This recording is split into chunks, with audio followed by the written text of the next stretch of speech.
ನಮಸ್ಕಾರ, ಶಿವವೇಗ ನ್ಯೂಸ್ನ ವಿಶೇಷ ಕಾರ್ಯಕ್ರಮಕ್ಕೆ ಸ್ವಾಗತ. ನಾನು ಶ್ರೀನಿವಾಸ್ ವೈದ್ಯ. ಸೈಬರಲ್ಲಿ ಮೋಸ ಹೋಗುವಂಥವರ ಸಂಖ್ಯೆ ಭಾರತದಲ್ಲಿ ದಿನದಿಂದ ದಿನಕ್ಕೆ ಅದು ಜಾಸ್ತಿ ಆಗ್ತಾನೇ ಇದೆ ವಿನಃ ಕಡಿಮೆ ಅಂತೂ ಆಗ್ತಾ ಇಲ್ಲ. ನೀವೆಲ್ಲ ಅಂದ್ಕೊಂಡಿರ್ತೀರಿ ನನ್ನ ವಾಟ್ಸಪ್ ಬಹಳ ಸೇಫ್ ಆಗಿದೆ, ನನ್ನ ಇನ್ಸ್ಟಾಗ್ರಾಮ್ ID ಬಹಳ ಸೇಫ್ ಆಗಿದೆ, ನನ್ನ ಫೇಸ್ಬುಕ್ ಅಕೌಂಟು, ಮೆಸೆಂಜರು, ಒಟ್ಟಾರೆಯಾಗಿ ನನ್ನ ಸೋಷಿಯಲ್ ಮೀಡಿಯಾ ನಾನು ಪಾಸ್ವರ್ಡ್ ಇಟ್ಕೊಂಡು ಭಾಳ ಸೇಫಾಗಿ ಇಟ್ಕೊಂಡಿದ್ದೀನಿ ಅಂತ ನೀವು ಅಂದ್ಕೊಂಡಿದ್ದೀರಿ. ಆದರೆ ಹ್ಯಾಕ್ ಮಾಡುವಂತಹ ಕಳ್ಳರು ಹೆಂಗಾದರೂ ನಿಮ್ಮ ಅಕೌಂಟ್ಗಳನ್ನು ಹ್ಯಾಕ್ ಮಾಡೇ ಮಾಡ್ತಾರೆ.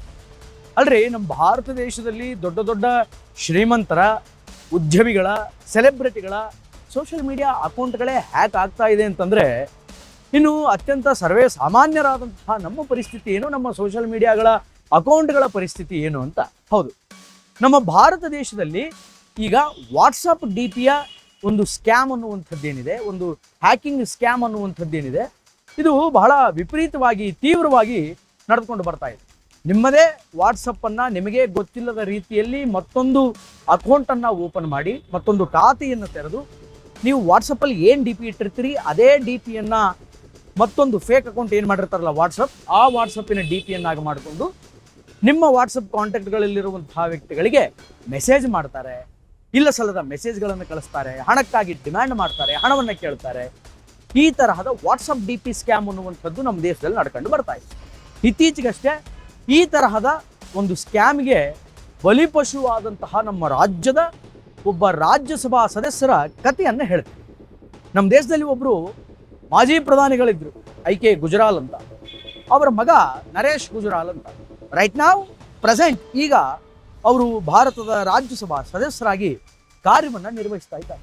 ನರೇಶ್ ಗುಜರಾಲ್ ರವರು ವಾಟ್ಸಪ್ಪನ್ನು ಏನು ಯೂಸ್ ಮಾಡ್ತಾ ಇದ್ರಲ್ಲ ಅದೇ ನಂಬರ್ಗೆ ಹೋಲುವಂತಹ ಒಂದು ನಂಬರನ್ನು ಪಡೆದುಕೊಂಡು ಈ ಹ್ಯಾಕ್ ಮಾಡಿದಂತಹ ಕಳ್ಳರೇನಿದ್ದಾರೆ, ಈ ಹ್ಯಾಕರ್ಸ್ ಏನಿದ್ದಾರೆ, ಆ ನಂಬರನ್ನು ಪಡೆದುಕೊಂಡು ಒಂದು ವಾಟ್ಸಪ್ ಖಾತೆಯನ್ನು ಸೃಷ್ಟಿ ಮಾಡ್ತಾರೆ.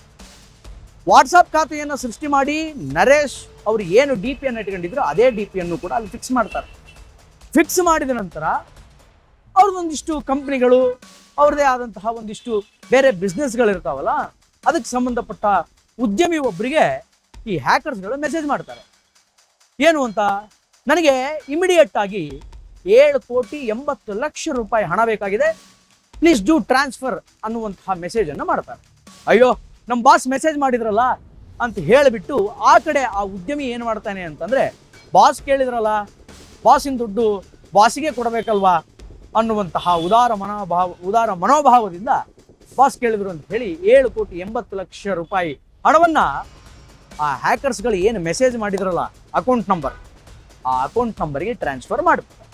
RTGS ಮೂಲಕ ಹತ್ರ 4 ಇನ್ಸ್ಟಾಲ್ಮೆಂಟ್ಗಳಲ್ಲಿ 7,80,00,000 ರೂಪಾಯಿ ಹಣವನ್ನು ಆ ಉದ್ಯಮಿ ಏನು ಮಾಡ್ತಾನೆ ಅಂತಂದರೆ ಟ್ರಾನ್ಸ್ಫರ್ ಮಾಡ್ತಾನೆ.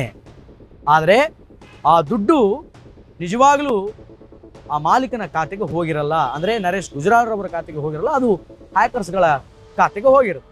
ಅವ್ರು ಯಾವುದೋ ಒಂದು ಅಕೌಂಟ್ ನಂಬರ್ ಕೊಟ್ಟಿರ್ತಾರೆ, ಬಾಸೇ ಮೆಸೇಜ್ ಮಾಡಿದ್ದಾರೆ ಅಂದ್ಕೊಂಡು ಪಾಪ ಇವನು ಕೂಡ ದುಡ್ಡನ್ನು ಟ್ರಾನ್ಸ್ಫರ್ ಮಾಡ್ತಾರೆ. ಅದೇನಾಯಿತು ಏನೋ ಗೊತ್ತಿಲ್ಲ, ಅದೃಷ್ಟವಶಾತ್ ವೆರಿ ಇಮಿಡಿಯೇಟ್ಲಿ ಅವ್ರು ಯಾವುದೋ ತಮ್ಮ ಅಕೌಂಟ್ಸ್ಗಳನ್ನು ಚೆಕ್ ಮಾಡ್ತಿರ್ತಾರೆ ನರೇಶ್ ಗುಜರಾಲ್. ಆಗ ಟ್ಯಾಲಿ ಮಾಡಿ ನೋಡಿದಾಗ ಎಲ್ಲೋ 7,80,00,000 ರೂಪಾಯಿ, ಹತ್ರ 7 ಕೋಟಿ ರೂಪಾಯಿ ದುಡ್ಡು ಎಲ್ಲ ಮಿಸ್ ಆಗಿದೆ ಅನ್ನುವಂಥ ಒಂದು ಸೈನ್ ಅವ್ರಿಗೆ ಗೊತ್ತಾಗುತ್ತೆ. ಆಗ ಇಮಿಡಿಯೇಟ್ಲಿ ಎಂಕ್ವೈರಿ ಮಾಡಿ ನೋಡಿದಾಗ 7,80,00,000 ರೂಪಾಯಿ ದುಡ್ಡು ಇವರ ಖಾತೆಯಿಂದ ಕಟ್ಟಾಗಿರುತ್ತೆ. ಆಗ ಎಚ್ಚರಿತಗೊಂಡಂತಹ ನರೇಶ್ ಗುಜರಾಲ್ ಇಮಿಡಿಯೇಟ್ಲಿ ಪೊಲೀಸರಿಗೆ, ಸೈಬರ್ ಪೊಲೀಸರ ಮೊರೆಯನ್ನು ಹೋಗ್ತಾರೆ. ಸೈಬರ್ ಪೊಲೀಸರು ಬ್ಯಾಂಕ್ ಸರ್ವರಿನ ಮೂಲಕ 4 ಕೋಟಿ ರೂಪಾಯಿ ಹಣವನ್ನು ಫ್ರೀಸ್ ಮಾಡ್ತಾರೆ. ಅಂದರೆ ಔಟ್ ಆಫ್ 7,80,00,000 ರೂಪಾಯಿಗಳ ಪೈಕಿ 4 ಕೋಟಿ ರೂಪಾಯಿ ಫ್ರೀಸ್ ಆದರೆ 3,80,00,000 ರೂಪಾಯಿ ದುಡ್ಡು ಈ ಕಳ್ಳರ ಖಾತೆಗೆ ಹೋಗುತ್ತೆ.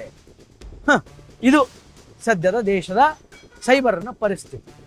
ಅಂದರೆ ನಾನು ಆಗಲೇ ಹೇಳಿದೆ, ಹ್ಯಾಕ್ ಮಾಡುವಂಥವರು ಯಾವುದೇ ರೀತಿಯ ತಂತ್ರಜ್ಞಾನವನ್ನು ಬಳಸಿ, ಟೆಕ್ನಾಲಜಿಯನ್ನು ಬಳಸಿ ಹ್ಯಾಕ್ ಮಾಡಬೇಕು ಅನ್ನುವಂಥ ಮನಸ್ಥಿತಿಯನ್ನು ಇಟ್ಕೊಂಡು ಹ್ಯಾಕ್ ಮಾಡೇ ಮಾಡ್ತಾರೆ. ರಾಜ್ಯಸಭಾ ಸದಸ್ಯರ ಪರಿಸ್ಥಿತಿ ಇದು. ಇನ್ನು ನಿಮ್ಮ ಕತೆ ಏನಾಗಬೇಡ ಹೇಳಿ. ಆದ್ದರಿಂದ ಪ್ಲೀಸ್ ಬಿವೇರ್. ಯಾರಾದರೂ ಹಣವನ್ನು ಕೊಡಿ ಅಂತ ಕೇಳಿದಾಗ ಒಂದು ಸಲ ಕ್ರಾಸ್ ಚೆಕ್ ಮಾಡ್ಕೊಳ್ಳಿ, ಕಾಲ್ ಮಾಡಿ, ಮಾತಾಡಿ.